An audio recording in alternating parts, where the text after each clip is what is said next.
Good morning, saints, snitches, and the rest of y'all still lying in the group chat. Welcome to Morning Tea and Allegations, where the devil gets no mic and the truth gets the final say. Just to get some. Hey, hey. She don't run on rumors, she run on receipts. Sanctified shade with the screenshots to preach. This ain't just gospel, it's gospel flow. She prays, she claps back and lets the spirit go. Bible in one hand, the docs in the other. She speaks with fire, can't silence the truth. Hosted by Bianca, the snitch with a mission. Calling it out, 'cause our children deserve better. Morning tea and allegations, pouring truth with no hesitation. Accountability and rotation. This is gospel education. Transparency is our foundation. Integrity leads the conversation. No rumor, no speculation. Just facts, receipts, and revelation. Morning tea and allegations, where faith walks bold through shady temptation. No fake tongues, no false relations. Just truth, conviction, and conversation. Morning tea and allegations. Snitches on the airways. Known again, yeah. Snitches on the airways. Morning tea and allegations. Snitches on the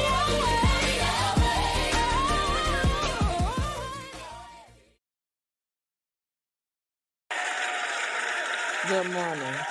Good morning. Good morning. Good morning. Good morning to you. Welcome to Morning Tea and Allegations. This is your host, Bianca Goolsby, otherwise known as Petty B. And welcome to Season 4, Episode 7. And the title of today's episode is A Moment of Silence. I want to be very transparent and vulnerable before I start this podcast episode today. This particular episode and this week has been very challenging. And putting the pieces together, researching different things that are happening across the nation, I cried myself to sleep. To witness and to see and to hear and to know about all the different things that are happening, the harm that is happening is sad. And I hope in this vital time that we just take a moment to have a moment of silence, of true reflection of the direction that we are headed towards and how harm is continuing to happen. And I go back to ask, how are the children? Before we get started with today's broadcast, I want to go ahead and uplift our church announcements. And I want to just continue to uplift and shout out the Sunshine Education Coalition. The Sunshine Education Coalition has their last event for the Parent Code Workshop. Let me go ahead and share my screen so that you can see the QR code and the update.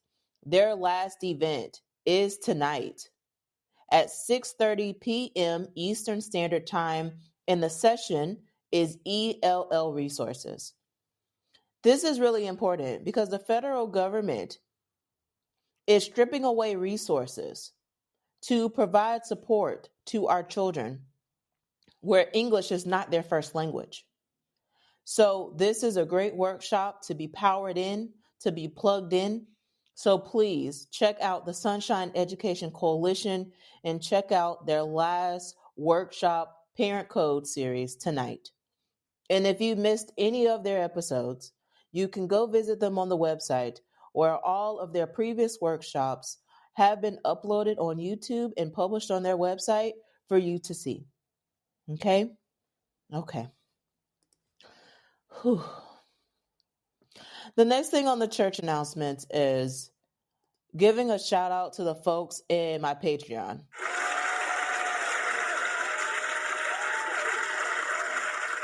I just want to just thank you for holding space for me, for supporting this work, for being there, for sending me things, for messaging me in Patreon, outside of Patreon. I just really appreciate the support and the community that's being built there.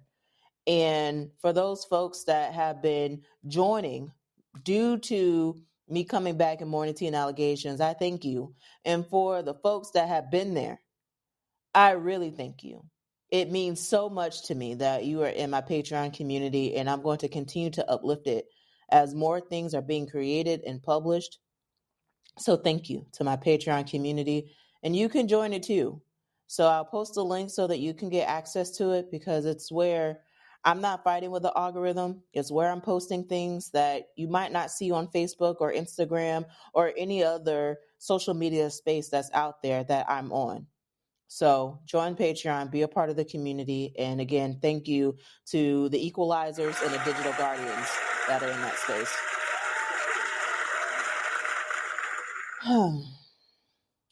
Let's go ahead and start with our disclaimers, because there's a lot that we need to discuss and talk about. And please govern yourselves accordingly with the following disclaimer. Thank you, church members, as we have additional announcements and disclaimers that require your full attention. I am a certified snitch and whistleblower that reports on what is happening in our community. Like I always say, people lie, receipts don't. With that stated, the content used in this programming is protected under fair use. In addition, the views and opinions on this programming belong to me. I hold myself accountable and prioritize accuracy and truthfulness in my communications. So unless you have receipts, don't start with me. God is still working on me.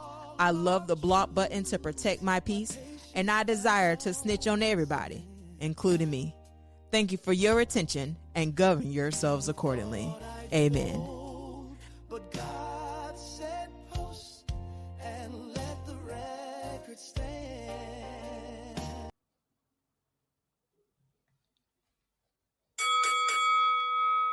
Amen.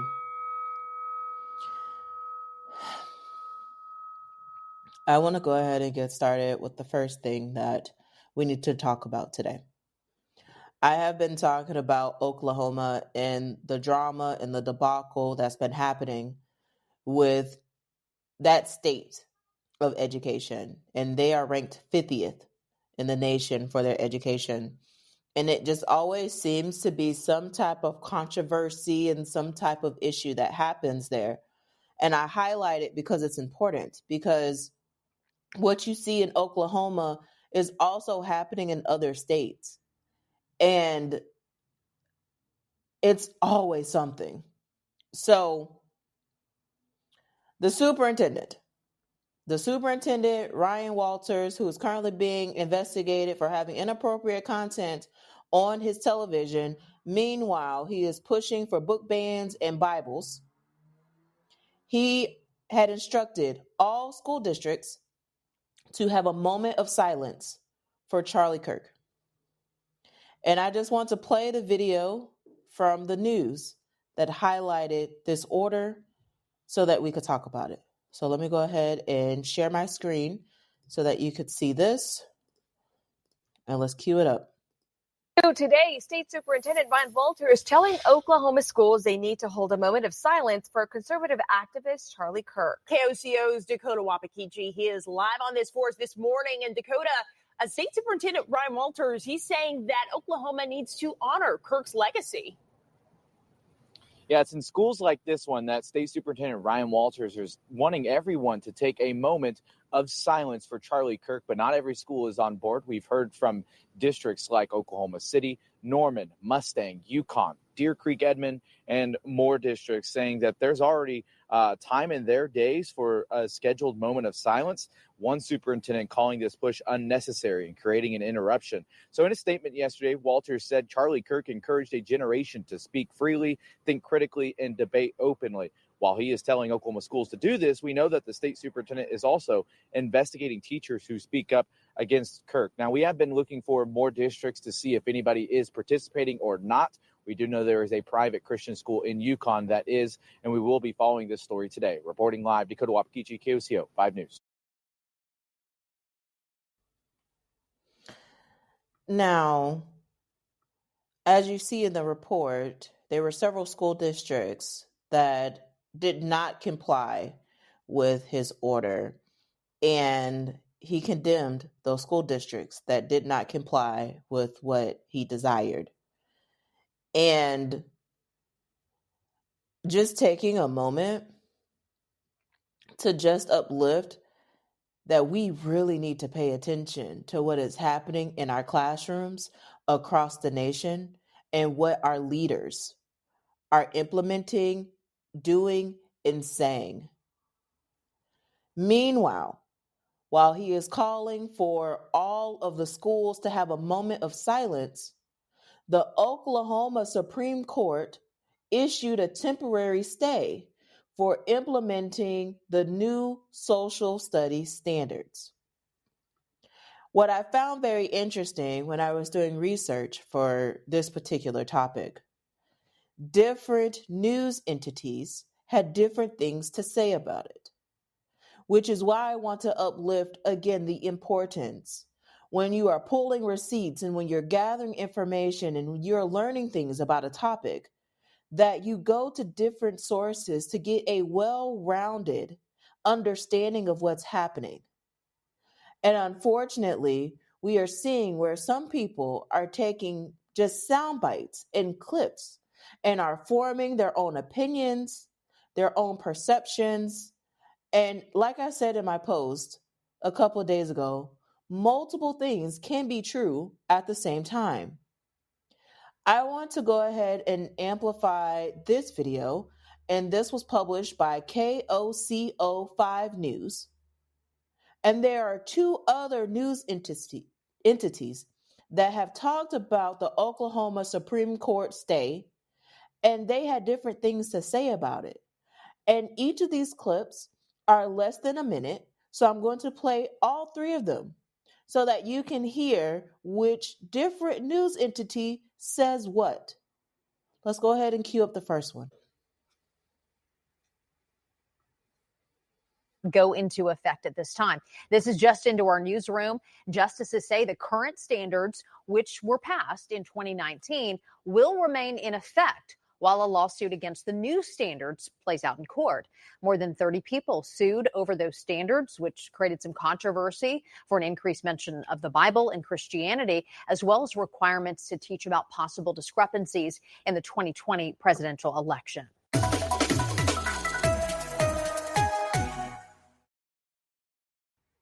Okay, so now I'm going to take you over to KFOR, Oklahoma News 4, and I want you to hear what they say about this very same issue. Breaking developments surrounding Oklahoma's new K-12 social studies standards. The state Supreme Court has blocked those standards. The ruling was in response to a lawsuit filed in July by Oklahoma parents, school teachers, and faith leaders. Under the ruling, the state cannot implement the new social studies standards or spend money on them either. That means the previous social studies standards from 2019 will remain in effect. So far, State Superintendent Ryan Walters has not responded to the ruling.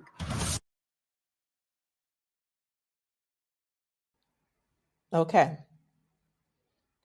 So let me take you to one more.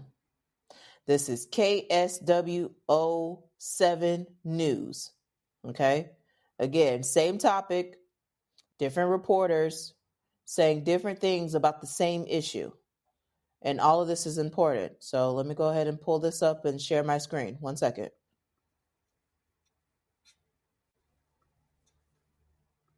In news across the state, the Oklahoma Supreme Court has issued a stay on new social studies standards that were set to be implemented. The 5-2 decision was made yesterday after the court originally rejected a stay in early August. The decision is in response to pending litigation against the new standards filed by 33 individuals in July. The legal director of Oklahoma Appleseed gave a statement saying, in part, quote, locking these standards means Oklahoma students can learn history and civics in a way that respects every family's belief while inspiring them to think critically ask questions, and engage as informed members of our democracy. The Oklahoma Supreme Court has directed schools to treat the 2019 Oklahoma Academic Standards for Social Studies as the applicable standards pending a decision in this case.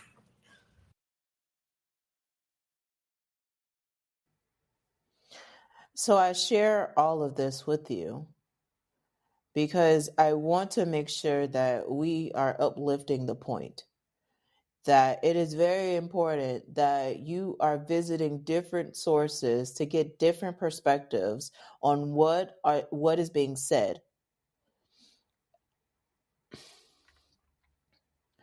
I am feeling myself getting very, very emotional because it is so disheartening for me as I'm doing research about this, is seeing people who have power, who have privilege, who have the opportunity to make things better for our children and make choices that is for their own political interest. Oklahoma is ranked 50th in education, and the superintendent is not making any comments about how their social studies standards and the lawsuit that is happening, where in one reporting it said that there were conversations about the 2020 election and the issues that happened in the 2020 election. And I'm not going to go back and forth about it. I don't want YouTube or Meta to flag me for talking about the controversies of the 2020 election. But for the folks that know, you know. And the fact that we are going back and forth teaching this to children when our children are learning some pretty dangerous things on TikTok and on different apps that are out here like Discord and in different spaces on the internet that we really need to tap into. I just want to just share this right here. Share this resource from every town. Every town is doing research and policy as it relates to gun safety. And look at what it says. In 2025, there were at least 100 incidents of gunfire on school grounds, resulting in 32 deaths and 98 injuries nationally. And if you go and scroll through the page, it shows a map of the different places that were impacted by guns and gunfire on school grounds. So how are the children doing?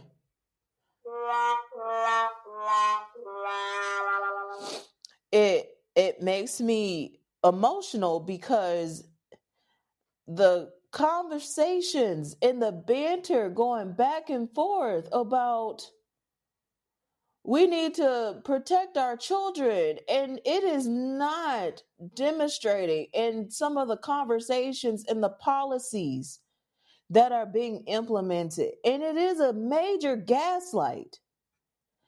I struggled with the word Christianity and follower of Jesus after some of the incidents that have taken place, because you had conversations about how such and such is a man of God and such is this.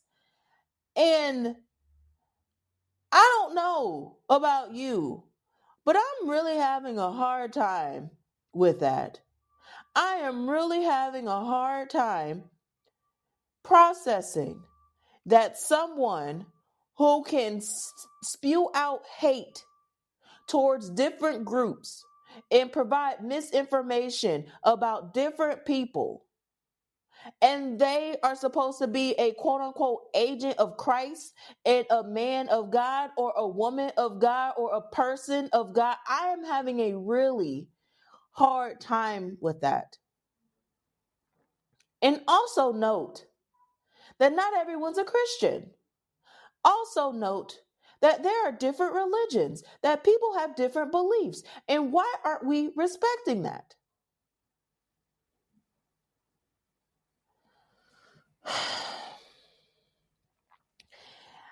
I get really sad when our own educators who have opinions about current events and things that are happening, where they are silenced and they are bullied and they are retaliated against for the same free speech that was okay in 2020,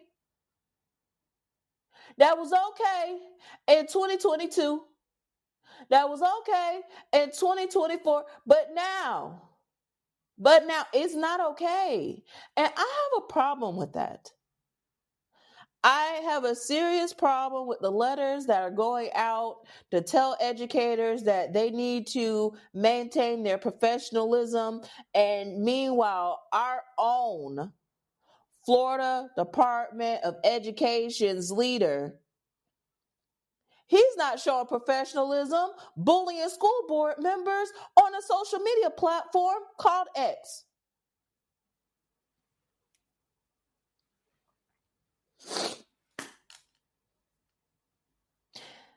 And the children,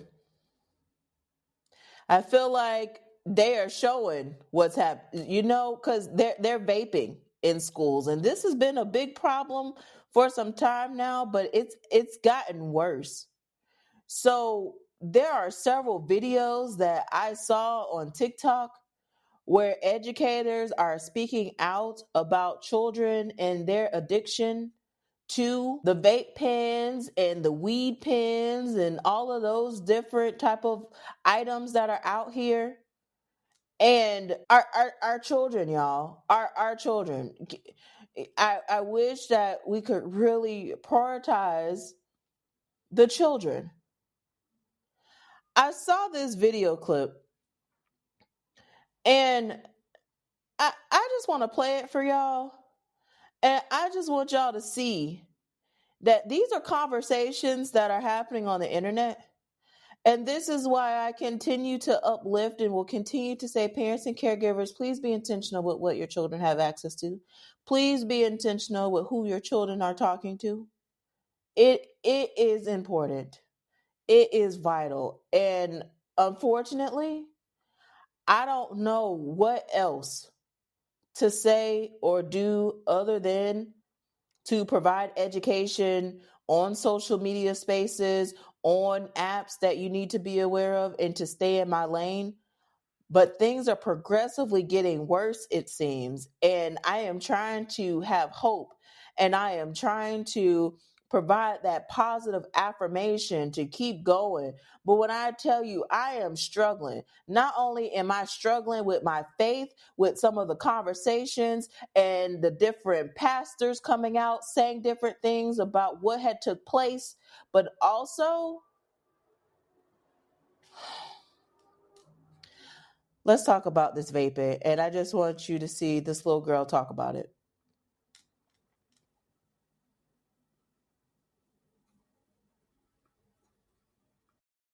Are you vaping? Who put you onto that? That's not good. No, really, don't skip me. I'm not coming at you. But just let's talk. Why are you vaping? Because basically my cousin Addie, she got me hooked. How old is your cousin Addie? She's like 20. So why is your 20-year-old cousin putting you onto that? Are you an 8th grader or a freshman? I'm in 8th grade. I don't think you're really 14. I think you're a little bit younger than that. But I don't really care. How do I get you to stop vaping today? It's not good.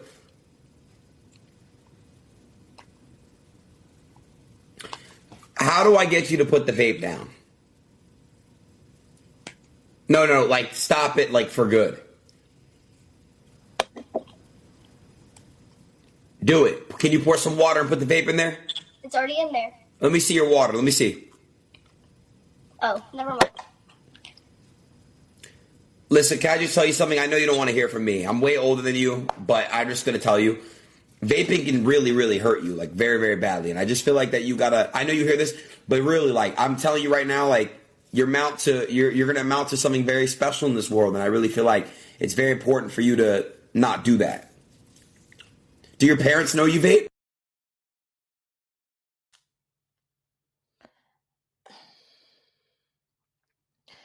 I don't believe that that little girl is 14 years old, nor do I believe that she's in 8th grade.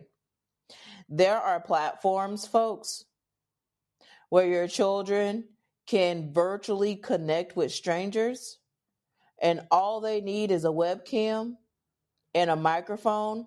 And there are platforms such as Omegle, Monkey, and a slew of others where you can randomly connect with strangers online and have conversations.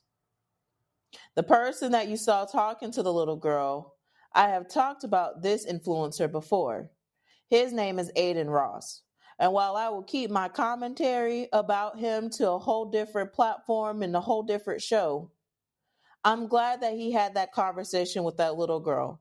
But also, he also needs to keep the same energy about some of the other content that he publishes online too. Now, I want you to hear from an educator that is talking about the vaping that's happening in our schools, and I'm just going to roll the clip. Parents, do y'all know y'all kids be vaping? Bad. Y'all probably bought them vapes. I think y'all should be concerned because I think it's against the law for them to have them under the age of, 18 or 21? I don't think it's good that they're addicted. They are literally addicted to the vape. They go to the bathroom and vape. They go in the closet and vape. They'll vape in the middle of class because they're so addicted to them. And teachers, you better watch out because they like to put them in their sleeve and puff it right back in the sleeve. I just don't think that it's good for them to have an addiction at such a young age that they can't control. They're already addicted to the phones, and now you vaping. I mean, I'm addicted to my phone too, but when you have no regulation, hold on, let me see. No. This is the problem why I dislike vapes, because it's turn up their body. It's turn up their body. It's a lot of stuff that's turn up our body. Who am I? But I just feel like they're too young to have stuff wrong with their body this early. And then I've seen horror stories about people that have kids are vaping, and you think that they don't have a vape, they do have a vape. And weed pens. Check your churn. Y'all probably vaping with the churn. Some of y'all. And yes, I'm being messy because that don't make no sense. You think my mom and daddy was sitting up drinking wine with me? Heck to the no. My mama don't even like me to drink wine. And I'm grown. I'm real grown. Y'all different. But check your churn and check them addictions.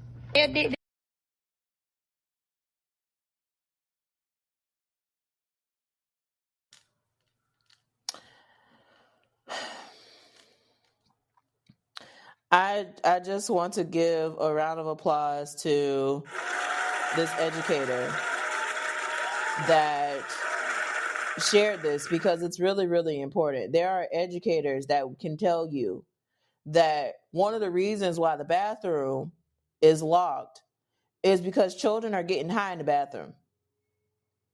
And it's not just the vape pens anymore. They have moved to other things and substances that they are bringing on campus, distributing to others. And this epidemic, there are elementary school children that are vaping. This is not just middle and high school at this point. You have elementary school children that are vaping. So when we're talking about the children, we need to do something because they're clearly showing you that something is not okay. And for them to literally be smoking in class, taking their sleeve and literally smoking in class with their sleeve of their hoodie or sweatshirt. Okay. It seems that there are so many different things that are happening on school campuses, whether a tragic shooting, but this one, I'm still just kind of sitting with, and I cried about this particular incident at Delta State University, and I just want to publish the statement from the president that was published on social media. So let's go ahead and watch what the president of DSU had to say about the incident that happened on campus.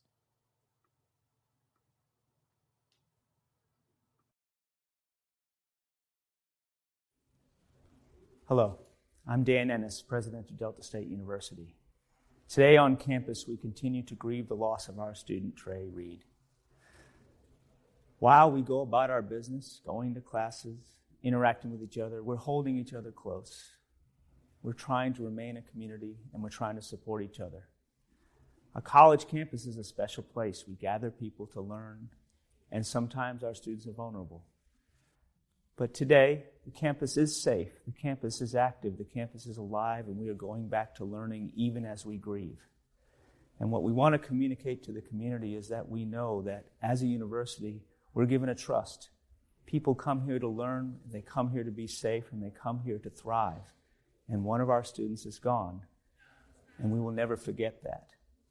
We continue to meet with and be in contact with Trey's family. We give them our love and support.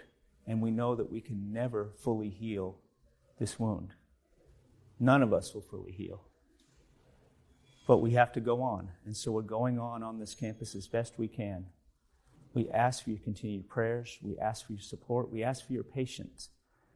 In the middle of all this, yes, we continue to cooperate with investigators. We continue to make sure that all the information necessary is given to authorities, and we continue to hope for answers. We're aware of the recent coroner report, and we're aware of other developments in the investigation, as is the family. As you might imagine, we can only release information that's appropriate, and we will never release any information or make any statement that compromises the ability of authorities to get to an answer that is true, that is real, and that, if not satisfying, at least helps us understand a little bit better what occurred. So thank you, everyone who has reached out, everyone who has supported our students, everyone who has come to campus or from afar prayed and hoped that things will be better today. And things are a little better today, and hopefully they'll be a little better tomorrow. They will never be right in terms of our loss of student. They'll never be exactly as they were. But we're going to keep trying. Thank you.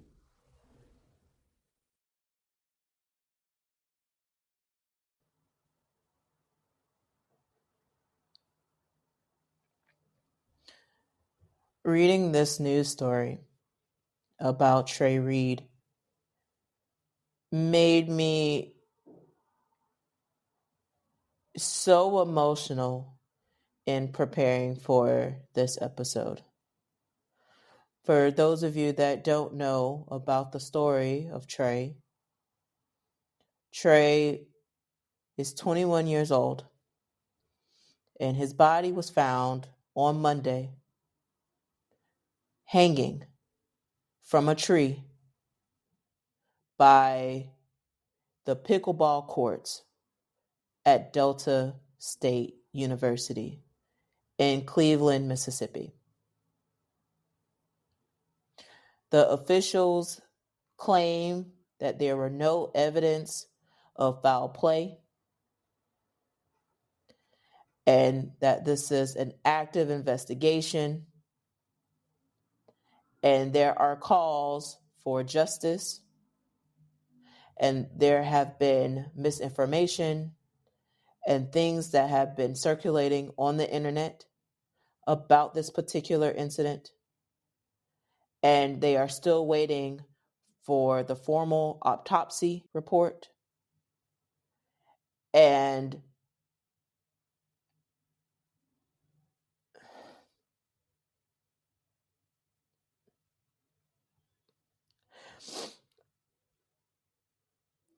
Where is it safe for our kids to be is the question that I have right now.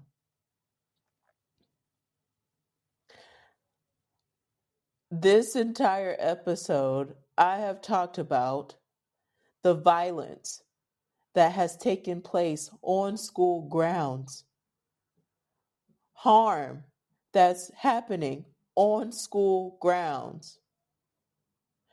And yet,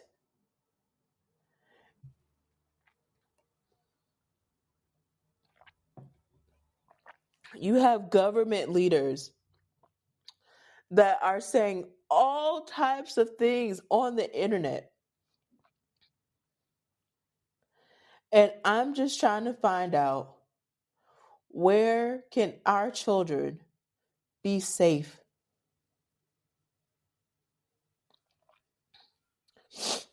The family secured an attorney, and I want to play a clip of that because this is where I get really frustrated, because DSU's president states that they have been in contact with the family every step of the way, but then the family attorney has a press conference and says this. As we speak now, the family does not know exactly what happened on September the 15th of 2025. We are seeking answers from Delta State University. We're seeking answers from the coroner's office. We need answers. As of this point, the family of Trey Reid has not even received a phone call from the president of Delta State University and to tell them exactly what happened to their child that they entrusted to Delta State University. As we move forward, we're just looking for answers that a simple camera on the university's campus will answer. There are a lot of unanswered questions here, and the family just wants some answers from top officials at the university and at the coroner's office. Does anyone have any questions? Yes.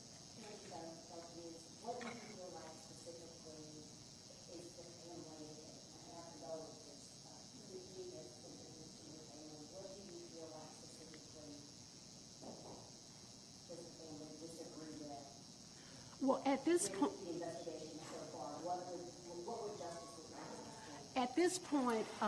justice would look like transparency. Justice looks like a simple phone call from the president of the university with some personalization that this young man that we entrusted to Delta State University, that you care. Yes.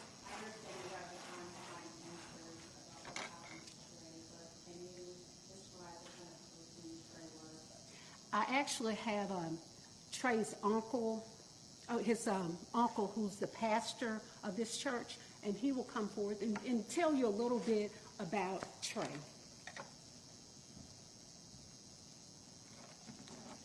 Thank you. So I'm having a really hard time with this, as you can see. And for those of you that are just listening, I hope that you can just hear in my voice the level of concern that I have, where you have a very polished, professional, published statement from the university's president, and meanwhile, the family attorney is looking and asking for transparency. And it is sad to even know that there was a body hanging at the school, whether it was a suicide or not.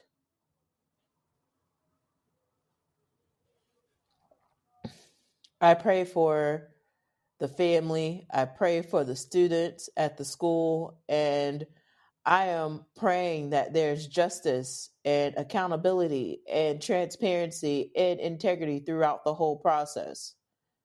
But it does make me wonder when you have a university president saying that they've been in contact with the family and the family's attorney is still seeking answers.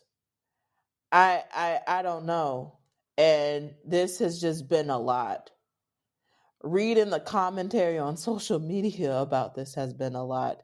Being able to get different sources from different sides. And again, there's a lot of misinformation, disinformation on the internet as it relates to this matter. And again, this is why I say it is important to get the receipts. I am so frustrated and tired of the things that are being said online and people not being held accountable in spaces that allow people to say things with anonymity and folks that are able to be held harmless for the things that they say. Yet, when there's conversations about their beliefs and how they feel about certain topics, we don't keep that same level of participation, and we have selective outrage and participation. And it is so tragic to see and witness and to follow along. For our educator confessionals, our educators are tired, they are frustrated, and some of them are still dealing with no air. So again, I'm going to keep this song on repeat, Chris Farkas, because you have educators out here that do not have working AC in their classrooms. So let's cue the song. Fix the air, Chris. We need accountability.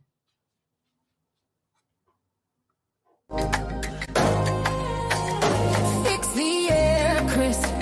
Don't play with the kids. Fix the air, Chris. Don't play with the teachers. We too hot, we too tired. Lord knows we don't deserve this. Fix the air, Chris. Fix the air. We can't teach in a sauna. We can't learn in the heat. Teachers and children deserve better. So fix the air, Chris. Please. Chris Farkas, we are talking to you. Let the record show. Our children are too hot to learn. Our teachers are too hot to teach. And the AC been broke too long. Fix the air, Chris. Don't lie, don't play with the kids. Hey, fix the air, Chris. Don't play with the teachers. We too hot, we too tight, we too. Lord knows we don't deserve this. Fix the air, Chris. Fix the air. Receipts don't lie, but your words repeat. Years in the seat still bringing heat. We don't want flawless, we just want fair air, cold air blowing in every chair. We can't teach in a sauna. We can't learn in the heat. Teachers and children deserve better. So fix the air, Chris. Fix it. Oh, Chris. Chris, hey, fix the air, sir. Sir, I don't know what you got to do. I don't know. There's been some allegations as it relates to some of the different vendors that are put into place to help with the AC units. I'm not even going to tackle that today. This is already emotional enough. I'm just asking that there be some intentionality and fixing the things that need to be fixed, sir, in operations. That's all I'm asking. Okay, please, because it is way too hot for these systems not to work. And our children deserve better, and so do our educators. Okay? Oh. So I'm going to end you with this today because I think it's important that we actually do take a moment of silence, that we are finding ways to protecting our peace out here because it is a lot. It is a lot. So there are different components that I want to tackle in this, and I'm going to send you on your way and wish that you have an amazing day, that in the midst of all of this, that you just take a moment to have a moment of silence within yourself, to protect your peace, to unplug, because it's a lot. There were a lot more things that I wanted to tackle in today's episode, but due to timing and my personal journey and battle with reporting this is heavy. And for the folks that are living it, it's heavy for them too. So boundaries, saying no without guilt, especially when something doesn't serve you. For boundaries, you need to limit access to people who drain your energy or continues to cross your lines repeatedly. Boundaries mean protecting your time by scheduling rest, hobbies, and quiet moments like you would a meeting. Inner work. Journal to release your thoughts before they pile up. Okay? Get you a journal, folks. Get you a journal. Pray, meditate, and or ground yourself with breath work when life feels noisy. So that's taking a moment and deep breathing. And affirm yourself daily. For those of you that follow my page personally, you will see that I post affirmations. Take those affirmations and say it to yourself. The affirmation for today is, I am not obligated to participate in chaos. Let me say it again. The affirmation of the day is, I am not obligated to participate in chaos. Digital peace. Mute, unfollow, block folks that disturb your spirit. Set do not disturb hours on your phone to reclaim your attention. And avoid engaging in online arguments that do not add value to your purpose. Let me repeat that one because it's really, really important. Do not engage in online arguments that don't add value to your purpose, folks. There are people that are out here that are intentionally trying to bait you so that they could screenshot you, so that they can dox you and change your life. I'm telling you. Some years ago, I had did a story, an investigative report on how a school board member took a bait in an argument, decided to pick and choose screenshots and send it to the person's boss in the attempts to get them reprimanded, but did not fully show the exchange or the receipts. Self-care, moving your body by walking, dancing, stretching, doing whatever it is that you can to get yourself some mental clarity. Nourish yourself with food, rest, and joy. Joy is the assignment, not just productivity. And create routines for yourself, like candles, tea, music, prayer, whatever it is that can anchor you in the calm. Because there is so much that's going on right now, and it will continue to go on. So I am just here to just advocate to protecting your peace online and offline. And the last one, mindset shifts. Release the need to respond to every opinion or when people bait and provoke you. Recognize that rejection and redirection often protects you. And detach from things that are outside of your control. And if you believe in God, like I believe in God, then trust in God's timing. Protecting your peace is free, but it is priceless. And we must stop discounting it by letting folks rent space in our minds and they can't even afford it. Amen. Please protect your peace out here. The news will continue to go on. The obstacles and the things that are happening will continue to go on, but there is only one you. You are worthy. You are enough. And I'm just here to affirm you today because it's a lot. Our children deserve better, and I hope and pray for the parents and caregivers that you are intentional with what is on your child's phones, tablets, iPads, etc., but also what they have in their backpacks and what they're bringing to and from school. It's important. I pray that y'all have an amazing day. I'm sending y'all love, light, and peace. And I thank y'all for tuning in to another episode of Morning Tea and Allegations. I love you.